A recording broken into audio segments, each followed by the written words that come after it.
I do have this a couple more questions, and we'll start to kind of package this and wrap this up. Should we just strive to be great, Black, Hispanic, Asian, etc. designer, or can we just strive to be a great designer overall?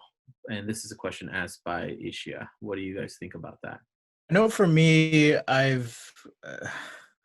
like I said, I would say the last 2, 3 years is when I've really started to embrace my culture a lot more in how I do things, and maybe it's not apparent on the surface with the products and things that you guys see, but I've really tried to dig deep and see if I can make some connection between who I am at my core, which by default is influenced by your upbringing, your surroundings, your culture, even your identity. So that's something I've tried to do, at the same time, I don't think of myself as, hey, I'm trying to be the best Black designer out there. Like, that's not it. I mean, that's a given, that we are who we are. Like I said, I can't unzip my skin suit here and masquerade as a white person for a day, although that would be interesting. Um, I can't. So it's just inherent to everything I do that there is uh, an effect, if you will, from all these cumulative experiences that I've had in my work. Yeah, I agree with Spencer. I feel like you should be the best designer that you can be. And the designer for you is different from designer for me. Like, society will still see me as a Black female designer. If I get some award, I might be the first Black female designer. But Muhammad Ali wasn't trying to be the best Black boxer. He's trying to be the best boxer in the world, and he beat everybody. So I feel like you need to define designer for you and take in all those different things that Spencer said, your upbringing, what matters to you, what makes you unique, your artistic style, your aesthetic, everything. Because for me, what matters is Black culture. What matters is being a mother. What matters is my hair texture. What matters is how I see and live in this world. And those things are definitely embedded into Black culture.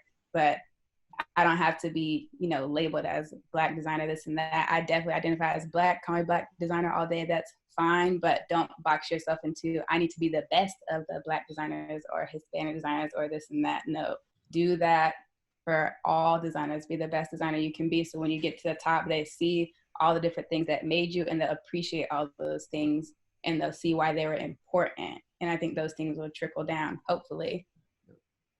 Agreed.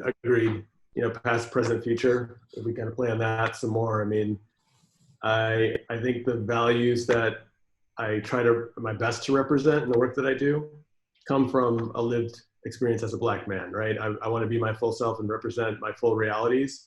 And I think it's definitely tuned the convictions that I carry, but don't put me in a box based on what you see and what you think about me. I'm gonna live to my values. I want to continue to be that lifelong curious person. I think that I encourage this for everyone to be that lifelong curious person. Learning doesn't stop at school. Don't let school be the place where you stop being creatively, curious, but also experimenting against that curiosity, and not just shooting in the dark with your experiments. There's some conviction within each and every one of us that we have to be better at listening to. Like, this is not, your career path is not the brand that you work for. Your career path is not the school that you went to. It's not the stepping stones that you can check off on a list. It's your career path.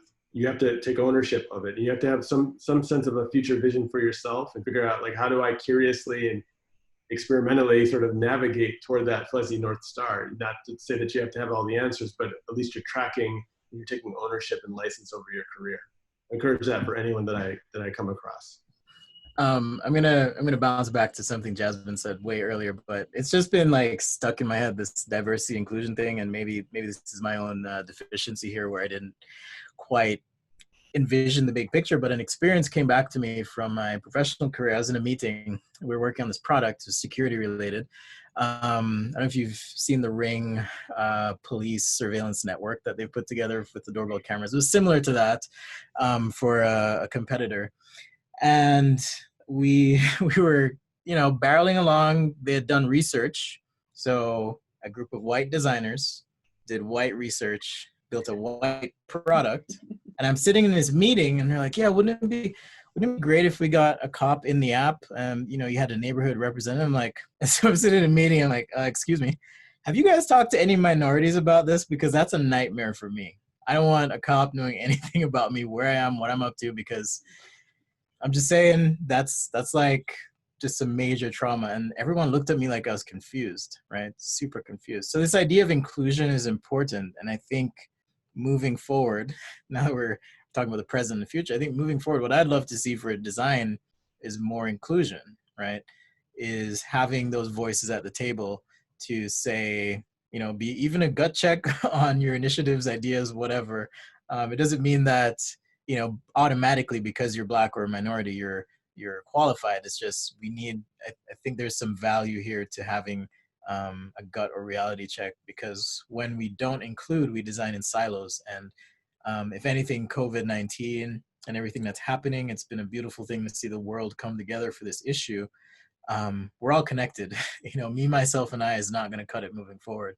So I think we have to break these silos. We have to break these bubbles and look beyond ourselves. I've had a lot of white friends ask, you know, what can we do? What can we do here? And I think inclusion is one of those things that, at least professionally, I would value, and I think a lot of minorities would value as well. It's a business imperative. It is absolutely a business imperative, the way the world is moving faster and faster and more and more connected. We're going to find ourselves in multidisciplinary spaces more and more. So And we have to know, multicultural, yeah, exactly. We have to know how to handle ourselves in this new environment that we're going to step into.